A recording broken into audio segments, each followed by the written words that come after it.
현직 국무총리한테 뇌물을 주는데 수표로 주는 사람이 대한민국에 있을까요? 저는 변호사 생활 20년 했지만은 고위 공직자에게 수표로 뇌물을 주는 거는 나 본 적도 없어요. 차라리 계좌로 주죠, 그러면. 아니면 카톡으로 사진을 찍어 놓고 주죠. 이런 거는 상식에 반하는 거죠. 그렇기 때문에 이제 이런 말씀하신 이런 정황들 때문에 여당인 더불어민주당에서는 한명숙 전 총리가 억울하게 옥살이를 한 거다. 그러니까 당시에 2010년에 서울시장 후보였고 그리고 2012년 대통령 선거를 앞두고 박근혜 후보의 맞상대로서 한명숙 총리만한 분이 없고 그리고 당시에 이제 노무현 전 대통령 서거 때 그 조사로 굉장히 국민적 인기가 많았기 때문에 이른바 표적 수사를 통해서 이제 이를테면 박근혜 후보죠. 당시에 후보의 정치적 맞수를 제거한다. 거기에 정치검찰이 동원된 거 아니냐. 결국에는 대법원, 법원도 협조해서 정치적 희생양을 만든 것이다. 뭐 이런 얘기를 더불어민주당이 하고 있는 거죠. 사실 아까 이재하 변호사께서 말씀하셨지만 사실 그 한명숙 총리, 전 총리의 그 한만호 전 회장으로부터 그 금품수 수설이 터져놓은 것 자체 시기가 아주 미묘합니다. 시기가 2010년 4월 9일 날 동아일보에서 처음 그 보도를 합니다. 예. 근데 바로 바로 직전에 앞서 이야기했던 곽영욱 그 대한통운회장으로부터 무죄 판결이 앉아 지금 1심에서 나오는 상황이었거든요. 그러고 나서 바로 그 다음날 이 지금 동아일보 이 사건이 별건으로 지금 또 터지는 겁니다. 근데 왜 이게 터지느냐? 그러면 그때 한명숙 전 총리가 그해 6월 달에 있을 지금 그 지방선거에 서울시장 후보로 지금 출마를 하도록 돼 있는 상황이었거든요. 서울시장 후보로 그렇죠. 출마를 해서 네. 선거 내내 불법 정치자금으로 기소됐다라고 하는 그렇죠. 것을 당시 그렇죠. 그것 때문에 된 새누리당은 거죠. 계속 얘기했고 그때 그 표 차이가 0.6% 차입니다. 그러니까 1%가 안 됐었단 말이에요. 1%가 안 됐죠. 그러니까 그 일종의 상당한 그러니까 그 참여 정부의 그런 또 촉망받는 뭐 여성 정치인에 대한 그런 견제도 있지만 당장 목전에 닥친 서울시장 선거를 이겨야 되겠다는 여건의 정치적 의도가 불순하게 개입됐을 가능성이 높다는 지적이 합리적으로 들릴 수 있는 근거가 되는 근데 것이죠. 정치적으로는 그것뿐만이 아니고요. 만약 2010년에 한명숙 총리가 서울시장이 됐으면 그 다다음에 그렇죠. 대선이 있잖아요. 총선과 대선이 그렇죠. 있잖아요. 네. 총선과 대선에서 가장 중요한 위치를 차지하고 있는 자리가 서울시장인데 서울시장이 한명숙 그 시장이다라고 만약 가정을 하면 그건 뭐냐면 곧 또 노무현 정신의 부활이거든요. 그렇죠. 불편한 거예요. 노무현 대통령이 돌아가신 걸 빨리 잊고 그렇죠. 선거를 해야 되는데 2009년 돌아가시고 2010년 서울시장에서 이기고 그 열기로 2012년 총선, 2012년 대선까지 가면 정권을 뺏길 수도 있겠다. 그렇죠. 이런 분석까지도 사실은 정치적으로 가능한 거죠. 그러니까 그때 당시에 특수일부장 누군지 아세요? 잘 아시는 분인데. 얘기를 해요. 묻지 말고. 그 김기동 그 특수일부장, BBK 검사. BBK 2인자. 그 지금은 그 사법연수원 부원장으로 가 있는. 사법연수원 부원장. 특수일부장이었고, 이제 주임 검사는 임관혁 그 부부장인데. 임관혁도 우리가 이름을 아는데요. 임관혁 지금 박근혜 정부 때 특수일부장 하다가 잘 나갔죠. 그렇게 하고 얼마 전에 계속 이름이 나왔었죠. 순천지청 차장검사로 내려갔는데요. 그렇게 하고 그때 당시에 검사장은 노완균. 노완균은 2013년. 임관혁은 몇 개예요? 뭐 기수는 잘 모르겠어요. 기수는 잘 모르겠는데. 그 모르는 걸 당당하게 얘기해. 아니, 중요한 부분은 우리가 중수부를 폐지를 주장해갖고 중수부는 없어졌는데 이걸 보면 어떻게 표적 수사를 어떻게 하느냐 하면 그거 재밌어요 그런 게. 표적 수사를 하려면 건물급 잡으려면 바로 수사를 하면 이 같은 경우도 한명숙을 이 별건은 다시 수사하려면 여론의 비난을 면치 못하잖아요.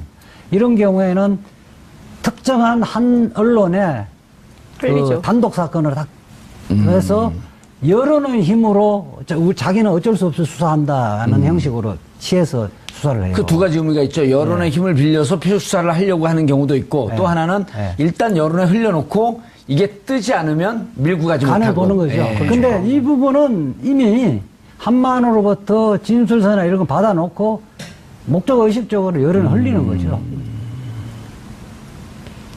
근데 사실 최동욱 전 검찰총장 사건도 비슷한 것이었죠. 최동욱 검찰총장의 혼외자 문제는 조선일보에서 제일 먼저 보도했고요. 그렇죠. 예. 사실 그런 사건은 저 어디 무슨 휴지통 이렇게 조그맣게 써도 사람들이 어머 그랬어 이러면서 다 찾아볼 기사인데 예, 그걸 일면톡. 조선일보가 일면 톱에 지난번에 올렸죠. 발언한 거 똑같이 또 하시네. 그랬었나요? 예. 아, 죄송합니다. 아니, 왜냐면 그 생각이 너무 분명하기 예. 때문에. 그러니까 이제 이런 식의, 음모 이런 거에 언론이 자꾸 동원되는 기재가 되는 게 좀 슬프죠. 아니 사실. 기자시기 때문에 정확히 알지만 이런 네. 경우 같은 경우는 표적 수사 네. 그리고 이런 기자 단독 특종이게 되면 언론과 함께 플레이를 해나가는 거 아니에요?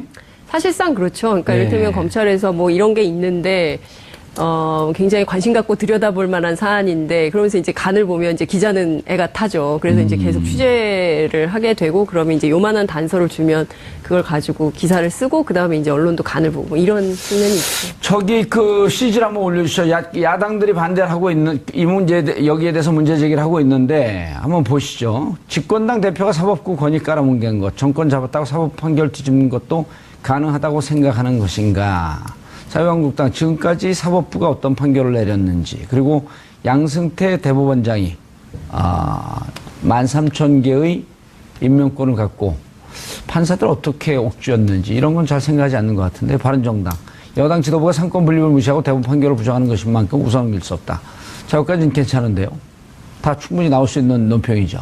국민의당 사법부의 독립을 침해하는 무책임한 발언, 자기들만 옳다는 이분법적 사고의 전형.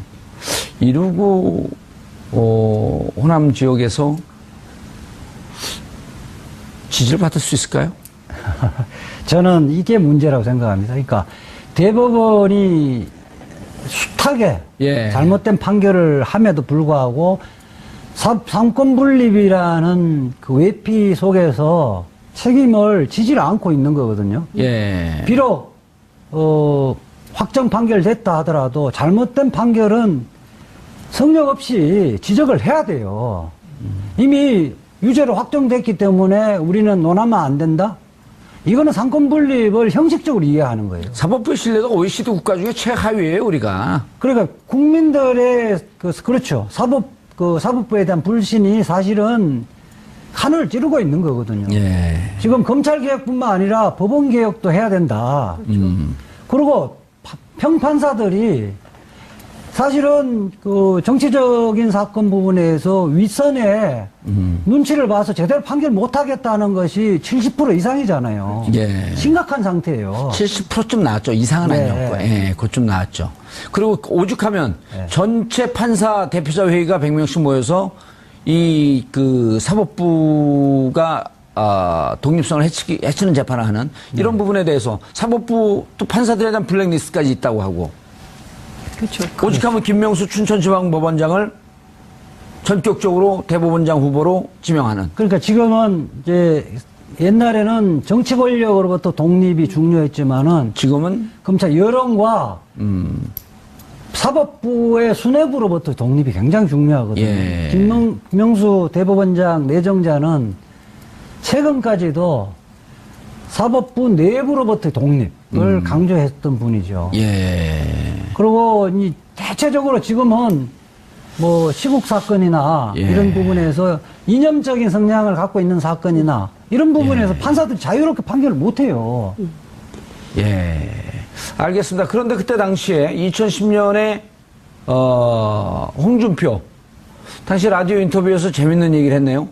1심에서 무죄가 날 것 같으니까 또 하나를 찾겠다는 것은 검사가 당당한 태도가 아니다. 이른바 이게 검사들이 피하려고 하는 별건 수사 아니에요. 네. 수사하다가 안 되면 다른 거 찾아내는 거. 가장 비겁한 태도라고 이제 얘기한 거죠. 정치적으로 수사를 그만두라는 게 아니고 부끄러운 짓 하지 말라는 것이다. 1차 돈 받았다고 5만 달러 받았다는 게 무죄로 끝났으면 그걸로 끝나야지 뭘 또 찾아내는 것이냐. 조작의 냄새가 난다. 이렇게까지 얘기를 한 거예요. 네. 그리고 별건 수사는 6월 2일 지방선거 끝나고 소환을 하든지 그리고 직접 수사를 하는 게 옳다. 그리고 언론에 이 사건을 노출시키지 말아야 한다. 홍준표 자유한국당 대표가 저 때는 민주당이었었나요? 아니 그때 사실 뭐 한나라 그때는 집권 여당 한나라당이지만 한나라당 내에서도 주류가 아니고 약간 비주류 쪽에 서 있었기 때문에 그 검사로서 검사 출신 검사 아니에요? 출신이고 예. 그렇기 때문에 그런 별건 수사가 갖고 올 수 있는 여러 가지 정치적인 후폭풍 이런 부분 다 오래해서 이야기를 한 것이죠. 근데 문제는 지금 이분이 지금 뭘 하고 계십니까? 자유한국당 대표 아닙니까? 예. 근데 오늘 논평 놓은 거 보십시오.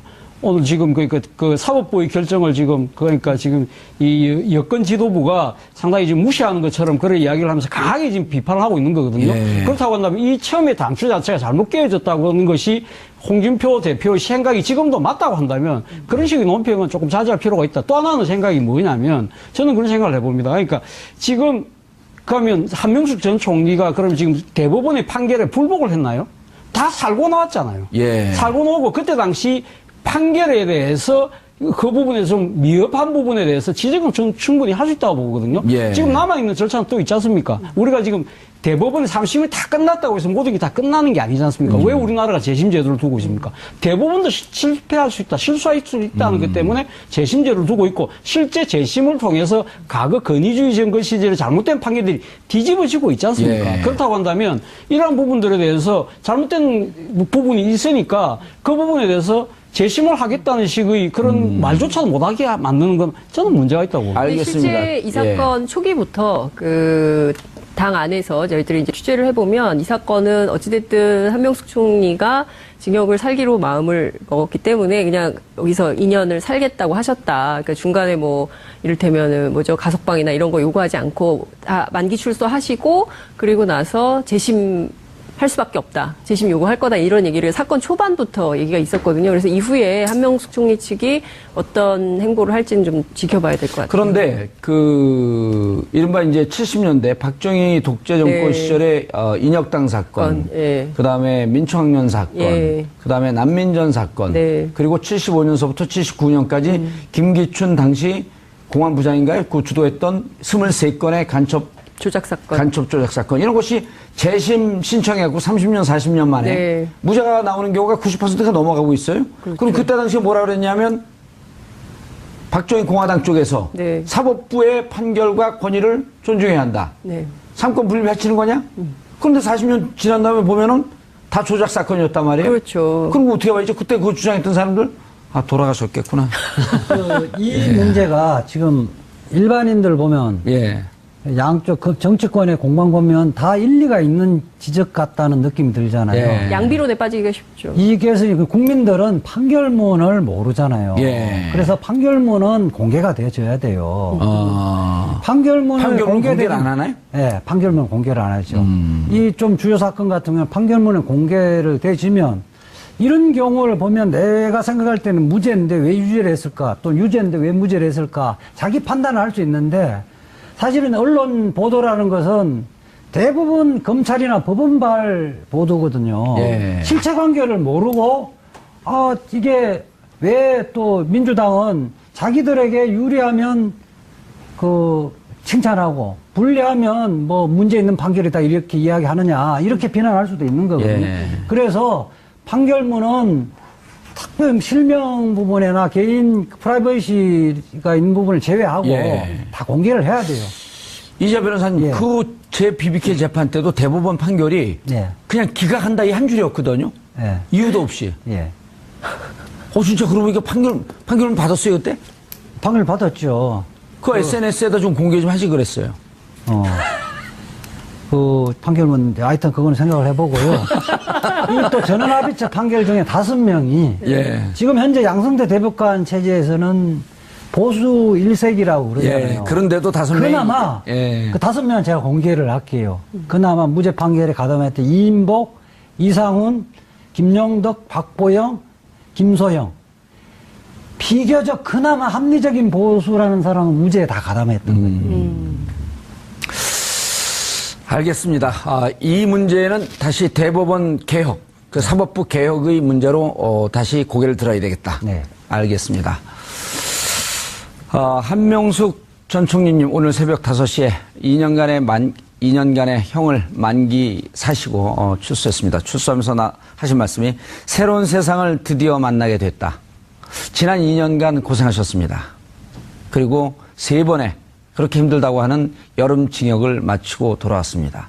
당당하게 사시겠다는 그 말씀, 사법부의 개혁으로 이어지는 초석이 되었으면 하는 바람입니다. 이러면서 다 찾아볼 기사인데 네, 그걸 일면톱. 조선일보가 일면톱에 지난번에 올렸죠. 발언한 거 똑같이 또 하시네. 그랬었나요? 네. 죄송합니다. 아니 왜냐면 그 생각이 너무 분명하기 네. 때문에 그러니까 이제 이런 식의 음모 이런 거에 언론이 자꾸 동원되는 기재가 되는 게 좀 슬프죠. 아니, 사실. 기자시기 때문에 정확히 알지만 이런 네. 경우 같은 경우는 표적 수사, 네. 그리고 이런 기자 단독 특종이게 되면 언론과 함께 플레이를 해나가는 거 아니에요?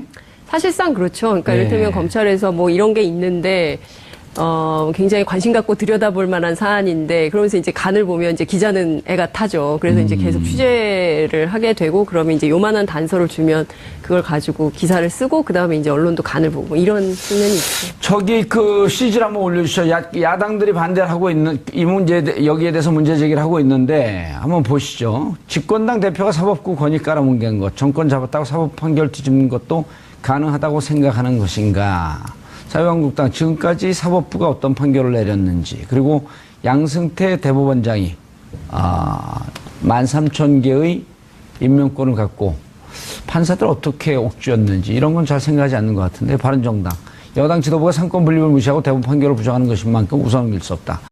현직 국무총리한테 뇌물을 주는데 수표로 주는 사람이 대한민국에 있을까요? 저는 변호사 생활 20년 했지만은 고위 공직자에게 수표로 뇌물을 주는 거는 나 본 적도 없어요. 차라리 계좌로 주죠, 그러면. 아니면 카톡으로 사진을 찍어 놓고 주죠. 이런 거는 상식에 반하는 거죠. 그렇기 때문에 이제 이런 말씀하신 이런 정황들 때문에 네. 여당인 더불어민주당에서는 한명숙 전 총리가 억울하게 옥살이를 한 거다. 그러니까 당시에 2010년에 서울시장 후보였고 그리고 2012년 대통령 선거를 앞두고 박근혜 후보의 맞상대로서 한명숙 총리만한 분이 없고 그리고 당시에 이제 노무현 전 대통령 서거 때 그 조사로 굉장히 국민적 인기가 많았기 때문에 이른바 표적 수사를 통해서 이제 이를테면 박근혜 후보죠. 당시에 후보의 정치적 맞수를 제거한다. 거기에 정치검찰이 동원된 거 아니냐. 결국에는 대법원, 법원도 협조해서 정치적 희생양을 만든 것이다. 뭐 이런 얘기를 더불어민주당이 하고 있는 거죠. 사실 아까 이재하 변호사께서 말씀하셨지만 사실 그 한명숙 전 총리의 그 한만호 전 회장으로부터 그 금품수 수설이 터져 놓은 것 자체. 기수는 잘 모르겠는데. 그 모르는 걸 당당하게 얘기해. 아니, 중요한 부분은 예. 이 우리가 중수부를 폐지를 주장해갖고 중수부는 없어졌는데 이걸 보면 어떻게 표적 수사를 어떻게 하느냐 하면 그거 재밌어요, 그런 게. 표적 수사를 하려면 건물급 잡으려면 바로 수사를 하면 이 같은 경우도 한명숙을 이 별건은 다시 수사하려면 여론의 비난을 면치 못하잖아요. 이런 경우에는 특정한 한 언론에 흘리죠. 단독 사건을 딱 해서 여론의 힘으로 자기는 어쩔 수 없이 수사한다는 형식으로 취해서 수사를 해요. 그 두 가지 의미가 있죠. 여론의 힘을 빌려서 표적 수사를 하려고 하는 경우도 있고, 또 하나는 일단 여론에 흘려놓고 이게 뜨지 않으면 밀고 가지 못하고. 간을 보는 거죠. 예. 근데 이 부분은 이미 한만으로부터 진술서나 이런 거 받아놓고 목적 의식적으로 여론을 흘리는 거죠. 근데 사실 최동욱 전 검찰총장 사건도 비슷한 그렇죠. 것이었죠. 최동욱 검찰총장의 혼외자 문제는 조선일보에서 제일 먼저 보도했고요. 그렇죠. 예. 사실 그런 사건은 저 어디 무슨 휴지통 이렇게 조그맣게 써도 사람들이 어머 그랬어. 시기가 아주 미묘합니다. 시기가 2010년 4월 9일 날 동아일보에서 처음 그 보도를 합니다. 예. 근데 바로 직전에 앞서 이야기했던 곽영욱 그 대한통운회장으로부터 무죄 판결이 앉아 지금 1심에서 나오는 상황이었거든요. 그러고 나서 바로 그 다음 날 이 지금 동아일보 이 사건이 별건으로 지금 또 터지는 겁니다. 근데 왜 이게 터지느냐? 그러면 그때 한명숙 전 총리가 그해 6월 달에 있을 이 지금 그 지방선거에 서울시장 후보로 지금 출마를 하도록 돼 있는 상황이었거든요. 서울시장 그 후보로 그렇죠. 출마를 해서 네. 선거 내내 불법 정치자금으로 기소됐다라고 하는 그렇죠. 것을 당시 그렇죠. 그것 때문에 된 새누리당은 거죠. 계속 얘기했고 그때 그 표 차이가 0.6% 차입니다. 그러니까 1%가 안 됐었단 말이에요. 1%가 안 됐죠. 그러니까 일종의 상당한 그러니까 참여 정부의 그런 또 총망받는 예. 뭐 여성 정치인에 대한 그런 견제도 있지만 당장 목전에 닥친 서울시장 선거를 이겨야 되겠다는 여건의 정치적 의도가 불순하게 개입됐을 가능성이 높다는 지적이 합리적으로 들릴 수 있는 근거가 되는 근데 것이죠. 정치적으로는 그것뿐만이 아니고요. 만약 2010년에 한명숙 총리가 서울시장이 됐으면 그 다다음에 그렇죠. 대선이 있잖아요. 총선과 대선이 그렇죠. 있잖아요. 네. 총선과 대선에서 가장 중요한 위치를 차지하고 있는 자리가 서울시장인데 예. 서울시장이 한명숙 그 시장이다라고 만약 가정을 하면 그건 뭐냐면 곧 또 노무현 정신의 부활이거든요. 그렇죠. 불편한 거예요. 노무현 대통령이 돌아가신 걸 빨리 잊고 선거를 해야 되는데 2009년 돌아가시고 2010년 서울시장에서 이기고 그 열기로 2012년 총선, 2012년 대선까지 가면 정권을 뺏길 수도 있겠다. 그렇죠. 이런 분석까지도 사실은 예. 정치적으로 가능한 거죠. 예. 그러니까 그때 당시에 예. 특수일부장 예. 누군지 아세요? 잘 아시는 분인데 얘기를 해요. 묻지 말고. 그 김기동 그 특수일부장 예. BBK 검사 BBK 2인자. 예, 그 지금은 그 사법연수원 부원장으로 가 있는 사법연수원 부원장. 특수일부장이었고 이제 주임 검사는 임관혁 그 부부장인데 인간력도 우리가 이름을 아는데요. 임관혁 지금 박근혜 정부 때 특수일부장 하다가 예. 잘 나갔죠. 예. 그렇게 아, 하고 얼마 전에 지금은 계속 이름이 나왔었죠. 순천지청 차장검사로 내려갔는데요. 그렇게 하고 그때 당시에 검사장은 노완균. 노완균은 2013년 인간력은 몇 개예요? 뭐 기수는 잘 모르겠어요.